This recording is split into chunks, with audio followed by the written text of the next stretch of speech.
Hello and welcome. Today is about getting our winter supply of hay delivered.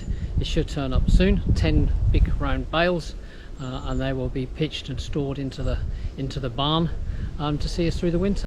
It shouldn't take too long, but it will take as long as the job needs, I guess. But normally it's over and done with within about 20 minutes, half an hour. Now I've said that, something's going to go wrong. Never mind. One thing I did notice while I was over here waiting for the delivery of hay was the snowberries I put in a couple of years ago aren't done too badly. We bought these snowberry plants from a supplier of native stock. They were bare root, about 2 feet in length. That's approximately 60 centimetres in new money. We obtained some snowberry seeds at the same time. We put those in the fridge for the recommended period, then transferred the seeds to a pot and kept outside. Putting them in the fridge, I think, kind of mimics a winter, the colder weather that seeds would normally go through. Anyway, this is what they look like now. The taller plants I will plant out in Last Oasis December or January this winter with canes and spiral protectors. The smaller ones I will transfer to individual pots for bringing on and planting out in December or January of 2025-2026. About 28 years ago, I used to do a survey every Saturday on a common, a plot of about 27 acres, not too far from here, and used to record everything I could see and hear. A lot, I think, are not there anymore, such as turtle doves, nightingales and so on. But anyway, while I was doing one of these surveys, during one autumn, I noticed a small flock of fieldfares, and they were busy taking all the berries off of snowberries. And I guess this might have been my latent inspiration for doing something with snowberries here on Last Oasis now. You never know how the brain works. It's the most complex thing, I believe, in the universe.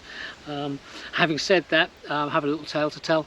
I was working with one of my work colleagues once, and this shows how long ago it was. We used to do some presentations, but in those days you used an overhead projector and acetates. He picked up one of these transparent sheets of acetate and said, look, here is a memory map of blah blah blah's brain.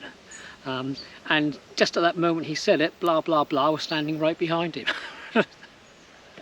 But blah blah blah took it in their stride and saw the funny side, and they got their own back on this chap numerous occasions thereafter.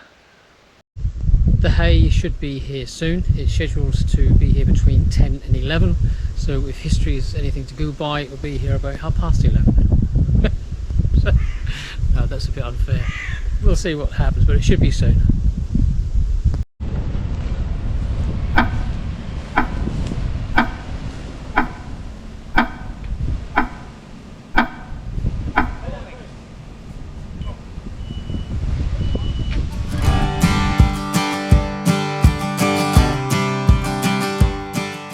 When we first started to keep horses, we used to have about a couple, I think it was, so we just used to feed them traditional bales, as I said, and it was straightforward. We kept them in the barn, and in the morning I would go them across, stick a couple of bales into a tall feeder, not the tombstone feeders but a tall feeder, and then it's sort of tight kind of hay rack, I guess, and then in the evening I'd come back over and I'd stick another couple of bales in. This was about the time we used to produce our own traditional bales of hay. We used to grow and harvest our own hay on a plot not far from here. Anyway, and as time went on we got more horses, and keep doing this with the bales wasn't a very smart thing to do, so we we bought Heston bales, which are the large square or oblong type bales of hay, and a bit like straw, they come off in sections, but again, to get them across was a bit of a different tale. So what we decided to do was buy a small trailer.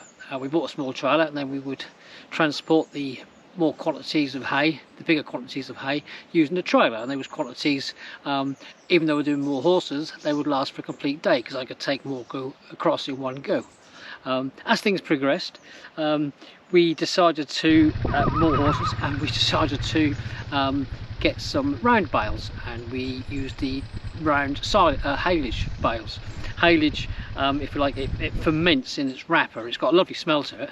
We used to buy it in, and it used to be lovely walking past there in the morning, and you could smell it as it was fermenting, say, in the wrappers. It was lovely, but it has a shelf life.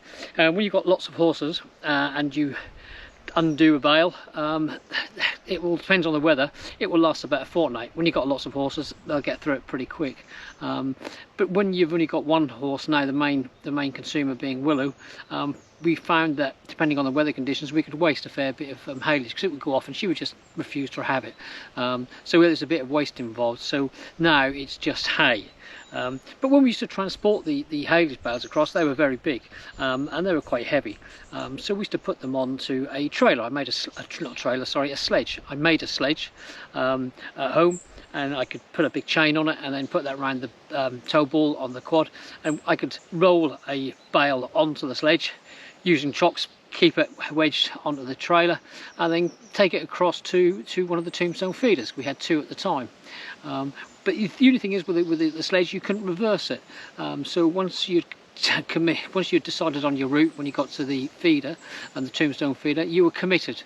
And in the mud, that could prove troublesome sometimes. But one year they made these bales, and they were so compacted, they were so thick and heavy, I just couldn't roll them onto the sledge.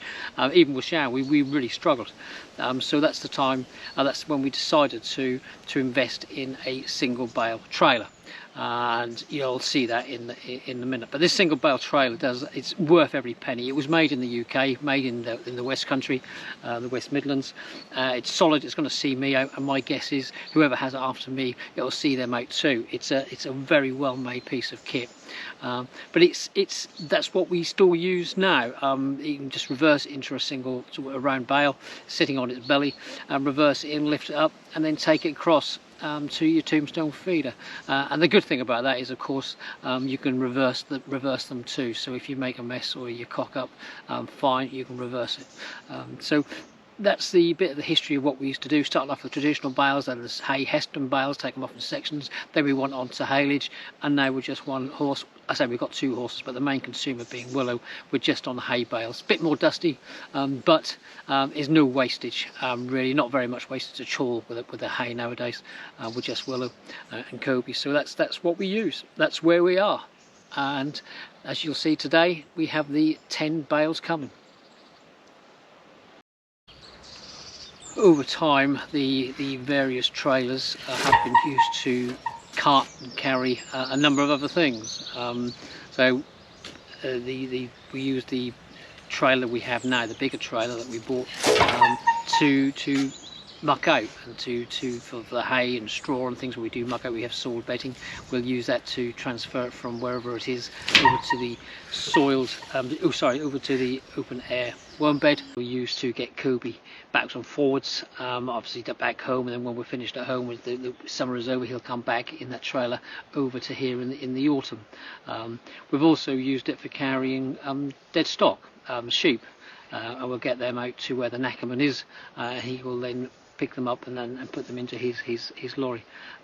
Likewise, if we've had larger animals that have fallen, such as the small Shetlands and pigs, we'll put them on. I'll get them loaded onto the sledge, and I can get them out of the paddocks and to wherever the Nackerman is with his lorry.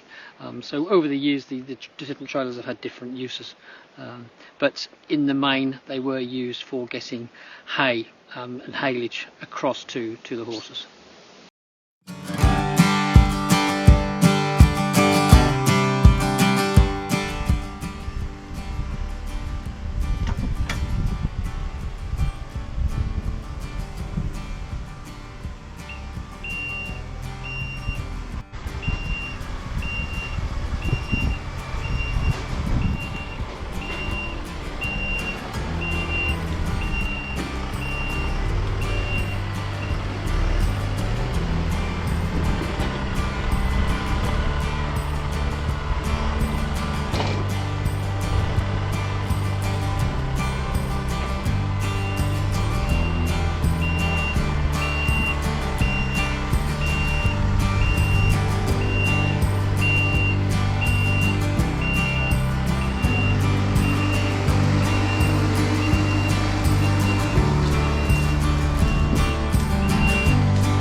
on, Graham.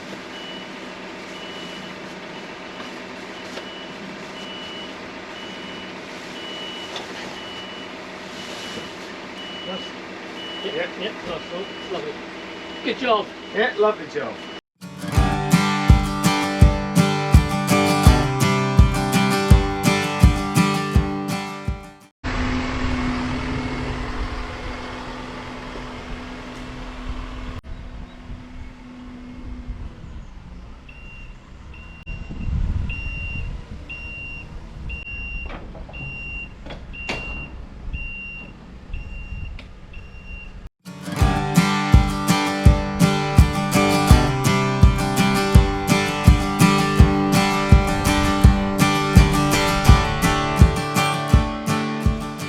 When we used to have 7 horses here, we would order a lot more bales, about 35 round bales of haylage a year.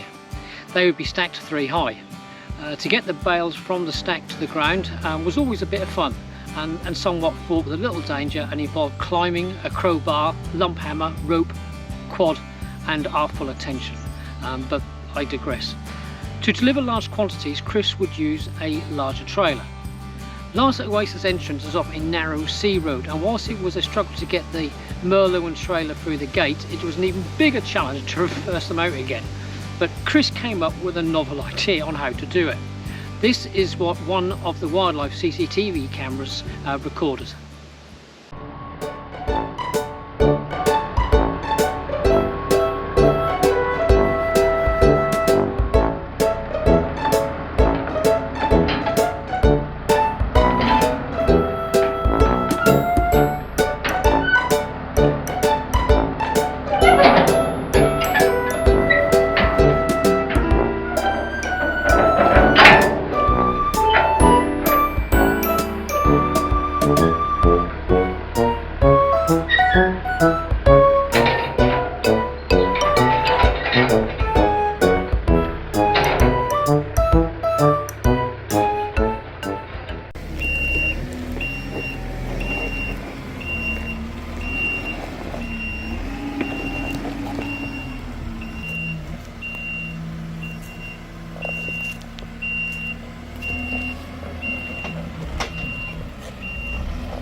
Take care, mate.